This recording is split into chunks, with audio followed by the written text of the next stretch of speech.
name is Elizabeth Cannon. I'm at the grave of my husband, James Cannon. He was the first man to enlist in the Civil War from Mankato, Minnesota. I'd like to tell you a little bit about him and his life. He was born in New York City to Scottish immigrants. When he was 10 years old, his father died, so he went to work. He became an apprentice for a carriage maker. Later, he had his own business, and he moved west to Rochester, Minnesota, and later to Mankato.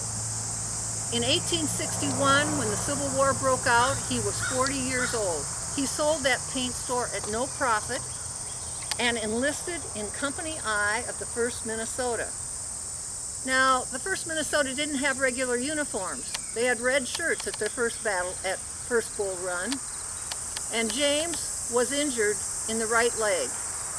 He lay on the ground a total of 5 days before he was transported to Libby Prison, where he was held prisoner for 6 months. Over the next year, pieces of bone worked their way out of his leg. After he was released from prison, he was sent to Philadelphia to recover. And about 1 year later, June 2nd, he rejoined his company at Fair Oaks.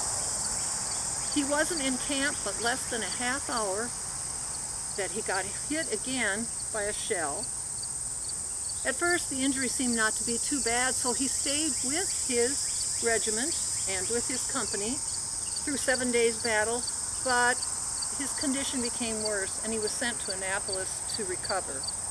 He was discharged later that year, November of 1862, and sent back to Mankato to fully recover. During that time, he did not lay idle. He worked to recruit other men for the Union Army, and he re-enlisted in 1864 with the 11th Regiment, where he served the rest of the war in Tennessee, guarding railroads. Here's a picture of him later in life. He was so well thought of by his comrades in the Grand Army of the Republic, the Alexander Wilkins Post here in Mankato, Post 19, that twice he was elected president of that veterans organization. He was a stalwart and courageous man. Thank you.